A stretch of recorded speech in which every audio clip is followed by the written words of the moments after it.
Hi everyone, कैसे हैं आप सब। आई होप कि आप लोग ठीक होंगे।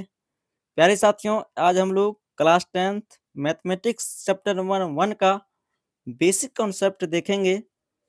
तो सबसे पहला टॉपिक है दोस्तों, प्राकृतिक संख्याएं। ठीक है, चलिए हम लोग क्लियर से समझते हैं इस टॉपिक को।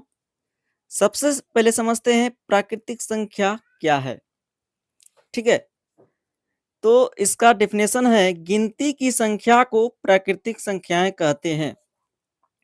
जैसे 1 2 3 4 5 6 7 8, यानी गिनती की संख्या को क्या कहते हैं दोस्तों, प्राकृतिक संख्याएं कहते हैं। आपसे एग्जाम में पूछा जाएगा दोस्तों, ऑब्जेक्टिव में सबसे छोटी प्राकृतिक संख्या क्या होती है, तो याद रखना एक होती है। इसको जो है दोस्तों, प्राकृतिक संख्या को कैपिटल एन से सूचित किया जाता है। ठीक है, प्रथम प्राकृतिक संख्या 1 होती है। ठीक है, इसको याद रखिएगा। चलिए अगला टॉपिक आता है दोस्तों, पूर्ण संख्याएं। समझते हैं इसको बढ़िया से। पूर्ण संख्याएं क्या होती है। गिनती की संख्या में शून्य को शामिल करने से पूर्ण संख्या प्राप्त होती है। कुछ भी गिनती गिनते हैं, ठीक है, आप जो गिनती गिनते हैं दोस्तों, जब उसमें हम शून्य को आगे शामिल कर देते हैं तो क्या प्राप्त होती है, पूर्ण संख्या।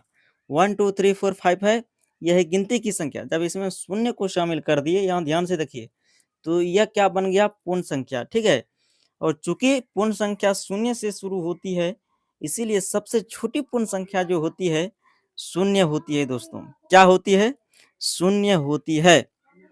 याद रखिएगा। तो याद रखना, सबसे छोटी पूर्ण संख्या क्या है, शून्य है।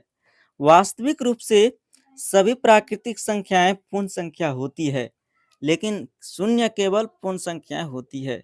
ठीक है, इस पॉइंट को भी आप याद रखेंगे।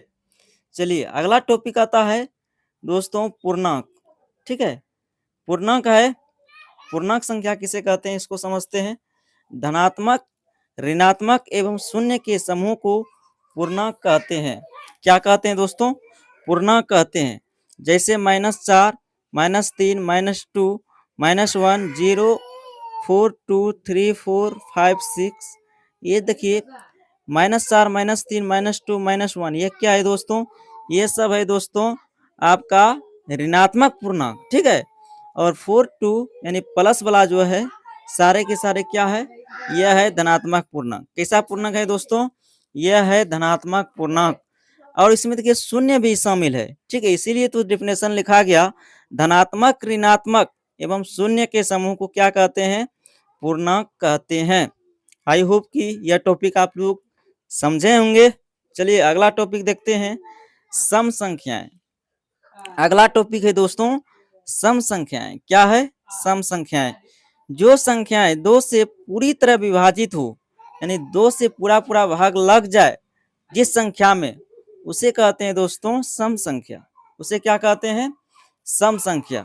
जैसे 2 4 6 8 10। ठीक है, इस सब में जितना भी संख्या यहाँ लिखा हुआ है दोस्तों, इन सभी संख्या में दो से पूरी तरह विभाजित, यानी कि दो से पूरी तरह विभाजित हो जाएगी। इसीलिए सारे के सारे संख्या कैसी है, सम संख्या है। ठीक है, आई होप कि यह भी टॉपिक आप लोग समझे होंगे। चलिए अगला टॉपिक आता है दोस्तों, विषम संख्याएं। क्या है, विषम संख्याएं, इसको समझते हैं।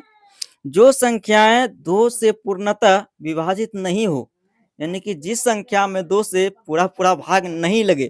ठीक है, सम संख्या का ठीक विपरीत है दोस्तों। जिस संख्या में दो से पूर्णतः विभाजित नहीं हो, उसे विषम संख्या कहते हैं। जैसे 1 3 5 7। ठीक है, ये सारे के सारे क्या है, विषम संख्या है। ठीक है, चलिए अगला टॉपिक आता है। अगला टॉपिक है दोस्तों, रूढ़ या अभाज्य संख्याएं। इसको समझते हैं। जिन संख्याओं में एक तथा स्वयं को छोड़कर किसी अन्य संख्या से भाग नहीं लगे, उसे रूढ़ या अभाज्य संख्याएं कहते हैं। ठीक है, अभाज्य संख्या का शर्त है दोस्तों, किसी संख्या से भाग नहीं लगेगा, केवल एक एवं स्वयं से ही विभाजित लगेगा, स्वयं से विभाजित होगा, एक एवं स्वयं से विभाजित होगा, यह शर्त है दोस्तों। तो यही इसीलिए इसमें डेफिनेशन लिखा गया है, जिन संख्या में एक तथा स्वयं को छोड़कर किसी अन्य संख्या से भाग नहीं लगे, उसे ऋण या अभाज्य संख्याएं कहते हैं। जैसे 2, 3, 5, 7, 11, 13, 17, 19, 23 ये सब क्या है दोस्तों? सारे के सारे यह है अभाज्य संख्याएं। अगर आपसे एग्जाम में पूछा जाए दोस्तों, सबसे छोटी अभाज्य संख्या क्या होती है, तो याद रखना सबसे छोटी अभाज्य संख्या होती है दोस्तों 2। क्या होती है? 2 होती है। ठीक है। और अगला पॉइंट याद रखेंगे, एक अभाज्य संख्या नहीं है, ये एक अभाज्य संख्या नहीं है। अतः सबसे छोटी अभाज्य संख्या जो है 2 होती है, पहले ही बता चुके हैं। ठीक है। चलिए अगला टॉपिक आता है, अगला टॉपिक है भाज्य संख्याएं। इसको समझते हैं। वैसी संख्याएं जिनके गुणनखंड 2 से अधिक हो, यौगिक या भाज्य संख्याएं कहलाते हैं। जिसका मात्र 2 गुणनखंड हो वह संख्या कहलाता है। जिस संख्या का 2 से अधिक गुणनखंड हो उसे भाज्य संख्या कहते हैं। इसको याद रखना है। ठीक है। जैसे उदाहरण के तौर पर यहाँ 4 लिखा हुआ है। 4 का गुणनखंड कीजिएगा तो क्या क्या आएगा? 1 आएगा। ठीक है। 2 आएगा और साथ ही साथ 4 आएगा। ठीक है। देखिए 4 का गुणनखंड 3 आया है, 3 गो आया है, तो इसीलिए यह जो है 4 क्या है? भाज्य संख्या है। वैसी संख्या जिनके गुणनखंड 2 से अधिक हो क्या कहलाता है? भाज्य संख्या। ठीक है।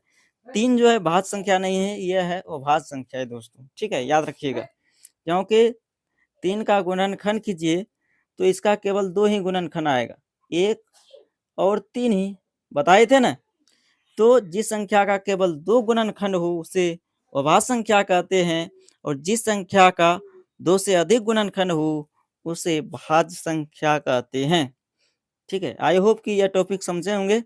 चलिए अगला टॉपिक आता है दोस्तों सहअभाज्य संख्या। ठीक है, इसको समझते हैं। इसको ध्यान से समझिए और यह इम्पोर्टेंट टॉपिक है दोस्तों। इस टॉपिक से ऑब्जेक्टिव निश्चित तौर पर पूछा ही जाता है। 2 या 2 से अधिक वे प्राकृतिक संख्याएं जिसमें एक के अतिरिक्त कोई भी वैनिष्ट गुणनखंड नहीं हो अथवा उनका मौसो 1 हो, सहअभाज्य संख्या कहलाती है। या फिर 2 संख्याओं का वैसा जोड़ा के रूप में ही पाया जाएगा। 2 संख्याओं का वैसा जोड़ा जिसका एचसीएफ क्या हो? 1 हो। जिसका एचसीएफ क्या हो? 1 हो, उसे सहअभाज्य संख्या कहते हैं। या ऐसे डेफिनेशन बोल सकते हैं, 2 संख्याओं का वैसा जोड़ा जिसका एक के अतिरिक्त कोई भी वैनिष्ट गुणनखंड नहीं हो उसे सहअभाज्य संख्या कहते हैं। देखिए जब इसका गुणनखंड कीजिएगा, 7 का गुणनखंड क्या होगा? 1 और 7 होगा। ठीक है। फिर 9 का गुणनखंड कीजिए, क्या क्या आएगा? 1 आएगा, 3 आएगा, फिर क्या आएगा? 9 आएगा। ठीक है। तो यहाँ ध्यान से देखिए 7 और 9 में उभयनिष्ठ गुणनखंड जो आ रहा है दोस्तों, क्या आ रहा है? 1 ही आ रहा है। ठीक है। 1 को छोड़कर दूसरा कोई नहीं आना चाहिए। ठीक है। एक के अतिरिक्त कोई भी उभयनिष्ठ गुणनखंड नहीं हो। ठीक है। 2 संख्याओं का जोड़ा होना चाहिए, तो वह कहलाता है सहअभाज्य संख्या। सबसे छोटी सहअभाज्य संख्या जो होती है दोस्तों, देखिए सबसे छोटी संख्या तो इसमें नहीं होगा। पहले समझिए, यह जब भी सहअभाज्य संख्या पाया जाएगा 2 संख्याओं के जोड़े में। कितने में? 2 संख्याओं के जोड़े में सहअभाज्य संख्या पाया जाएगा। ठीक है। 7, 9। ठीक है। ये जो है इसका दोनों 7 और 9 का जब एचसीएफ निकालिएगा तो इसका एचसीएफ जो आएगा 1 ही आएगा। ठीक है, तो याद रखना है। चलिए अगला टॉपिक आता है परिमेय संख्या। क्या है अगला टॉपिक? परिमेय संख्या। इसको समझते हैं। वैसी संख्या जो p/q के रूप में हो, जहां p और q पूर्णांक संख्याएं हो तथा q बराबर 0 नहीं हो। ठीक है, ये गलत से लिखा गया है, गलती से। ठीक है, टाइपिंग करने में गलती किया है दोस्तों। q बराबर 0 नहीं हो तो उसे परिमेय संख्याएं कहते हैं। वैसी संख्याएं जो p/q के रूप में हो, जहां p और q पूर्णांक संख्याएं हो, q बराबर 0 नहीं हो, उसे अपरिमेय संख्याएं कहते हैं। जैसे 2/3, 5/2, 4। देखिए ये 4 जो लिखा गया है इसको p/q के रूप में लिख सकते हैं। 0 भी है परिमेय संख्या 3/5, ठीक है। यानी कि जो संख्या p/q के रूप में हो, p और q पूर्णांक हो, q बराबर 0 नहीं होना चाहिए, इस शर्त बांध दिया है, तो वह संख्याएं परिमेय संख्या कहलाती है। चलिए आई होप कि यह टॉपिक आप लोग समझे होंगे। अगला टॉपिक आता है आपका आपके सामने। अगला टॉपिक है दोस्तों अपरिमेय संख्या, इसको समझते हैं। अपरिमेय संख्या क्या है, इसको ध्यान से समझिए। वैसी संख्या जो p/q के रूप में नहीं हो, वैसी संख्या जो p/q के रूप में नहीं हो, उसे अपरिमेय संख्या कहलाती है। जैसे √2, √3, पाई, 8√2, ये सारे के सारे कैसी संख्या है दोस्तों? अपरिमेय संख्या है। कैसी संख्या है? अपरिमेय संख्या। याद रखना पाई एक अपरिमेय संख्या है, जबकि 22/7 एक परिमेय संख्या है। कैसी संख्या है दोस्तों? एक यह है परिमेय संख्या। कैसी संख्या है? परिमेय संख्या है, ठीक है। चलिए अगला टॉपिक आता है दोस्तों वास्तविक संख्याएं। वास्तविक संख्या किसको कहते हैं, इसको समझते हैं। परिमेय और अपरिमेय संख्याओं के समूह को, संग्रह को वास्तविक संख्या कहते हैं। वास्तविक संख्या में दोस्तों परिमेय भी शामिल रहेगा और अपरिमेय भी शामिल रहेगा, तो दोनों संख्याओं के समूह को हम क्या बोलेंगे? वास्तविक संख्या कहेंगे, याद रखना, ठीक है। जैसे 8/6 यह है परिमेय आपका, √3, √5, पाई 3/2 इत्यादि, ठीक है। इसमें और उदाहरण हो सकता है, ठीक है। तो परिमेय और अपरिमेय संख्याओं के समूह को क्या कहते हैं? वास्तविक संख्या कहते हैं, ठीक है। चलिए कुछ बीजगणित के सूत्र देख लेते हैं दोस्तों, जो कि इस चैप्टर में प्रयोग होने वाला है, ठीक है। महत्वपूर्ण सूत्र है, ठीक है। बीजगणित का आपने क्लास 9 में भी पढ़ा होगा।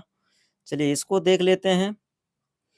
a+b² a² + 2ab + b², ठीक है। a-b² बराबर a² - 2ab + b² होता है। a² - b² a + b into a - b, a² + b² a + b² - 2ab, x + a into x + b बराबर x² + a + b into x + ab, इसको याद रखना। अगला है सूत्र a + b + c² बराबर a² + 2ab a² + b² + c² + 2ab + 2bc + 2ca। अगला है a + b³ बराबर a³ + b³ + 3a² b + 3ab², ठीक है। a - b³ बराबर a³ - b³ - 3a² b + 3ab², ठीक है। ये सब इंपॉर्टेंट सूत्र है दोस्तों, आपने क्लास 9 में भी पढ़ा हुआ है, ठीक है। इसको याद रखिएगा, ठीक है। कॉपी में नोट कर लीजिएगा और तब जाके आपको बढ़िया से रिवाइज के साथ याद करते रहना है। a³ + b³ + c³ - 3abc बराबर है a + b + c into a² + b² + c² -ab - bc - ca, ठीक है। इसको याद रखना। अगला सूत्र है दोस्तों a³ + b³ बराबर a + b into a² - ab + b², इसको याद रखना। अगला सूत्र है a³ - b³ बराबर a - b into a² + ab + b², ठीक है। ये जितने भी सूत्र बताए सारे के सारे बीजगणित का सबसे फेमस यह सूत्र है दोस्तों, इसको याद रखिएगा, ठीक है। जानकारी की दृष्टि से भी जरूरी है, इसको याद रखना, ठीक है। और क्वेश्चन बनाने में तो कम आता ही है, ठीक है। इसमें और कई सूत्र है, ठीक है। इसको समझने का प्रयास कीजिएगा, ठीक है। वो भी आपको बता देते हैं, और जो कि आपको इस चैप्टर 1 में कम आने वाले हैं, ठीक है। वास्तविक संख्या से ही है सूत्र। जैसे है दोस्तों पहला सूत्र है इसमें, ठीक है। सूत्र है भाज्य बराबर भाजक गुना भागफल जोड़ शेषफल, ठीक है, भाज्य बराबर भाजक गुना भागफल जोड़ शेषफल, ठीक है, याद रखिएगा, ठीक है। और याद रखना दो संख्याओं का गुणनफल बराबर उनका मोसो गुना लोसो होता है, यानी पहली संख्या गुना दूसरी संख्या बराबर मोसो गुना लोसो होता है। पहली संख्या गुना दूसरी संख्या बराबर मोसो गुना लोसो। पहली संख्या को ए माना जाए और दूसरी संख्या को बी माना जाए तो बराबर होता है एचसीएफ गुना एलसीएम, ठीक है, दोनों एक ही सूत्र है, इसको याद रखिएगा, ठीक है। तो हमने चैप्टर 1 के सारे आपको सूत्र बता चुके हैं, साथ ही साथ बेसिक कॉन्सेप्ट भी बताए। आई होप कि आपको सारे कॉन्सेप्ट और सूत्र समझ में आए होंगे और मिलते हैं नेक्स्ट क्लास में और प्रश्नावली के साथ। तब तक के लिए जय हिंद, वंदे मातरम।